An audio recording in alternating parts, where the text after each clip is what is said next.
Shalom. First and foremost, I'd like to give all praise to Yahweh, Ba'ashem, Yahweh Shai, Ba'ashem Rakal Kadash. Double honors to the elders and apostles of Great Millstone who are teaching this truth. And shout out to Yakim that's out there on the four quarters of the earth proclaiming this truth. Going into them cities and declaring amongst our people and the wicked that we are the Israelites, blacks, Latinos, Native Americans, and the confusion of faith that be among us. So, John McCain, you could say the ISIS leader. You know, the ISIS leader, John McCain, is dead. And this is a good thing. But like everything else, though, you know, we know that there are many more bricks to fall, but it just shows you one thing. The downfall of this kingdom of Esau, Edom.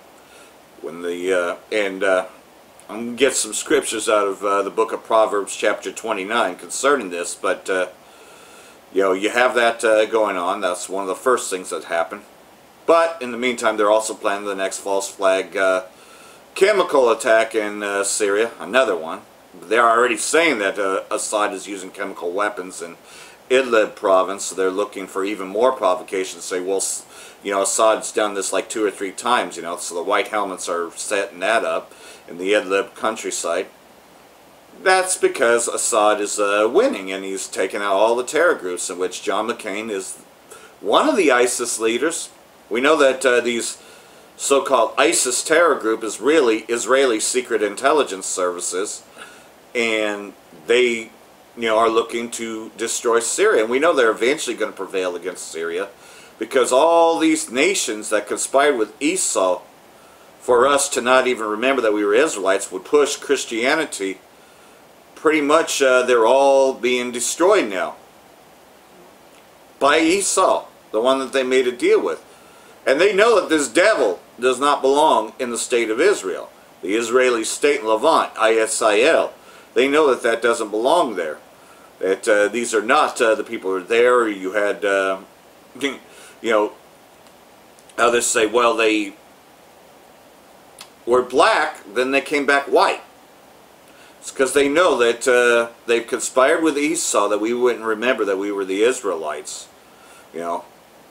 And either way, it's coming out now because we're proclaiming this on the streets. We're going into them cities and proclaim this. Now we have another camp in Bolivia, and we have one in Philippines. We have one in Singapore, New Zealand. I mean, we're all over the place.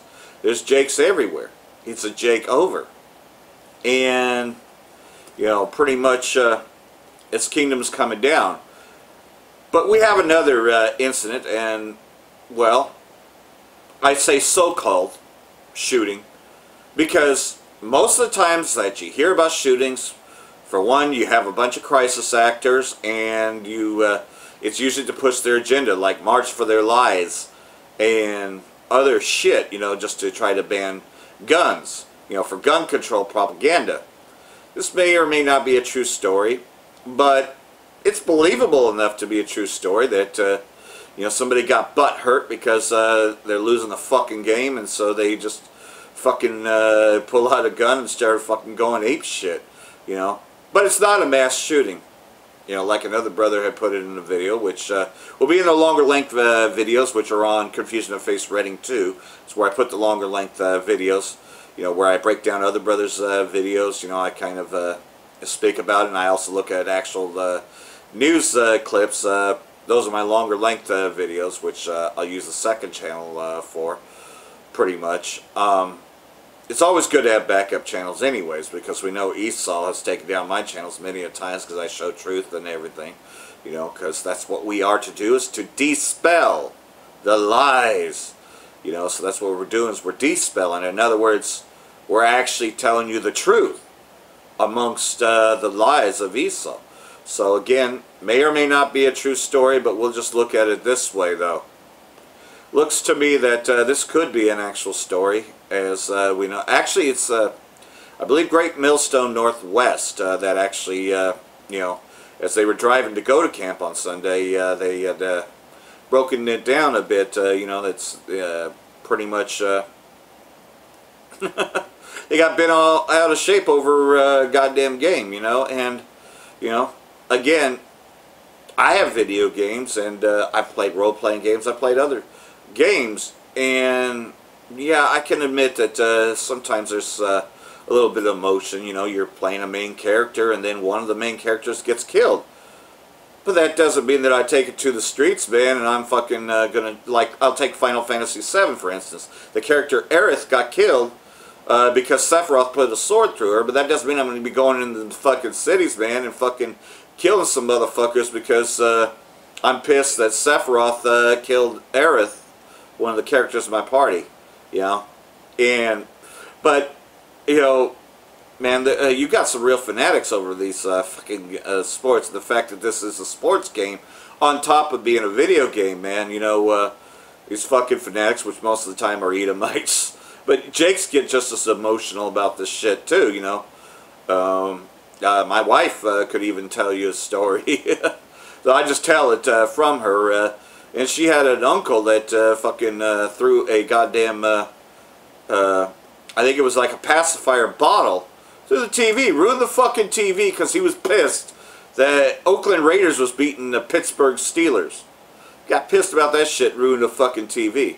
Is that fucking stupid or what, man? You know? Now, I'll admit more than anything else that, yes, I mean, it sucks when your team loses, or it sucks when you're playing a game and you're losing. I mean, shit, I find myself cussing like, God damn it, fuck!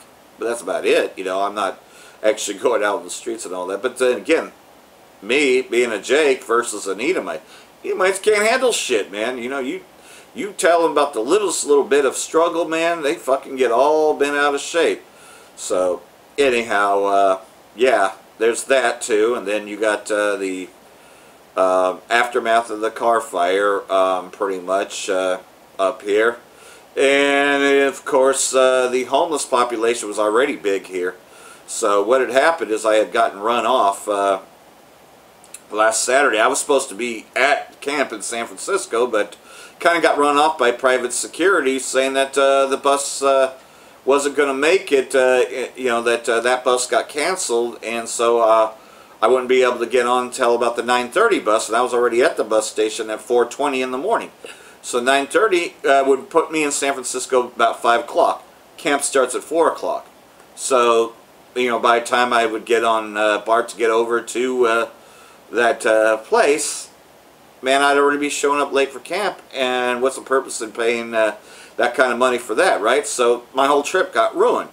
Well, thank goodness, though, that Greyhound's good enough, though, that they exchanged my tickets. So now I'll be there this Saturday. But all this was screwed up just because of private security, and the private security is there because of the increasing homeless population. Well, you know as well as I do that this whole place is a joke. You know, they're saying that they're going to rebuild after the car fire. I don't see how. Reading has not seen an economic growth since 2004. They've never gotten back to that peak. Reading is poor. Sears and Kmart, you know, are completely out of business. Radio Shack was another good business that got run out. A lot of businesses went down, but man, a lot of these buildings are still empty. One of the Rayleighs downsized, so there's only one Rayleigh's now in Reading. That hasn't become a building. Kmart became FEMA, so it's Camp FEMA there. What I mean by that is that you can, those that can claim the insurance can be relocated to a FEMA camp in Sacramento. They have that relocation center, or other things, you know, because a lot of people are going to be signing up for government assistance. You know, but there's a lot of people that didn't even have insurance, so that increases the homeless population. So we have all those things going on here in Reading, Babylon the Great. And, well, John McCain, like I said, was one of the wicked. And, of course, Nick Rockefeller died last year, another wicked. And so, yeah, these evil Edomites, they're starting to fall from their power. They're starting to lose control. They're turning against themselves. They're taking Proverbs up against each other, as well as the other heathen nations taking a proverb against Esau as well. So Esau is divided against Esau, and these wicked kingdoms are also divided against Esau. Like we could talk about the South Africa thing. Many brothers have already broken that down. They're taking Proverbs. They want the Edomites out. You know, you see the suburbs, man. That fucking place is poor as fuck. You know, it's like, well, why are the Edomites living good and we're living in shitholes? So they're taking a proverb against Esau. It's like, let's get this motherfucker out of here. So anyhow, I'm going to read out a book of Proverbs, chapter 29. He who is often rebuked and hardens his neck will suddenly be destroyed, and that without remedy. A lot of our people are stiff-necked. They don't want to hear this truth. They don't want to come out of the Babylonian system. They don't want to, learn that they're an Israelite. They definitely, what? I got to get a pork? You mean I got to stop celebrating Christmas and Easter? They don't want to give up these customs. They've enjoyed life here too much. When the righteous are in authority, the people rejoice. But when the wicked bear rule, the people mourn. And we can see that, most of these places, like I said, our people are in shitholes, man. Even that piece of shit Donald Trump said, why are we letting people in from shithole countries? Well, who made them countries shitholes? Fucking goddamn Esau and his goddamn colonization made these countries a shithole. And America's a shithole if you're an Israelite. It's only prosperous if you're an Edomite or pretty much the others that come over here and enjoy all the benefits. So, yeah, we're mourning because the only people that the Most High gives a shit about is us, we Jakes, the 12 tribes of Israel. That's it. Whoever loveth wisdom maketh his father rejoice, but a companion of harlots wastes his wealth. And this place is also called the Great Harlot, America, Babylon the Great Harlot. And like I said, 2/3 of our people, they worship this great harlot. The king establishes the land by justice, but he who receives brides overthrows it. And look at all these sellouts, man. These musicians, for example, they're totally sold out to Esau. They're holding up their Illuminati signs and worshiping Esau, the so-called white man. And we've even heard other politicians that have sold out. Our people that have sold out and said that, yeah, we came over here, as an investor, trying to sell us that bullshit, that we came over here for better work opportunities. Yeah, man. Talk about really selling out. A man who flatters his neighbor spreads a net for his feet. By transgression an evil man is snared, but the righteous sings and rejoices. And that's just it, though.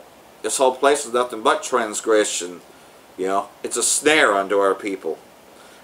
The righteous considers the cause of the poor, but the wicked does not understand such knowledge.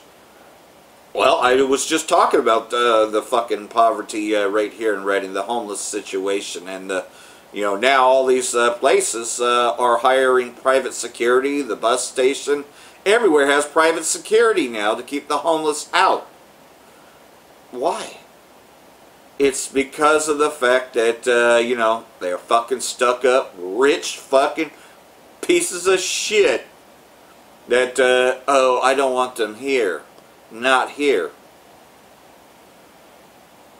Scoffers set aflame, but wise men turn away wrath. If a wise man contends with a foolish man, whether the fool rages or laughs, there is no peace. The bloodthirsty hate the blameless, but the upright seek his well-being. A fool vents all his feelings, but a wise man holds them back. If a ruler pays attention to lies, all his servants become wicked. And that's what you see now, the wicked that ruleth in power. You got all these Decepticons, if you will. John McCain was one of them. But you got all them others. Barack Obama, you got Donald J. Trump, you got all these others just fucking telling lies, man. The poor man and his oppressor have this in common. The Lord gives light to the eyes of both. The king who judges the poor with truth, his throne will be established forever. And that's what we are. We're poor, man. We ain't living deliciously like these goddamn wicked two-thirds, which the wicked two-thirds, they just think that they're living deliciously. You know, they're sold out to Esau, but they're only getting breadcrumbs. The rod and rebuke give wisdom, but a child left to himself brings shame to his mother. When the wicked are multiplied, transgression increases, but the righteous will see their fall. And that's what's happening now. The righteous of us, the elect, the one-third, the nation of Israel, are seeing the downfall of the wicked. We're seeing Esau turn against himself because he's so goddamn greedy. You know them as the greedy 1%, and then you see that everybody else is thrown into the category of 99%. The greedy 1% being Amalek. You know, the real wicked, like John McCain and Donald J. Trump. You know, they have their place, but they're the ones that are going to go into slavery very soon. And the 99%, you know, they're going to pretty much going to be bearing this judgment that's soon to come. The Most High shall thrust through, and there ain't going to be anything left of this place. On top of Esau launched the 200 million nuclear weapons against this place, they will not miss their target.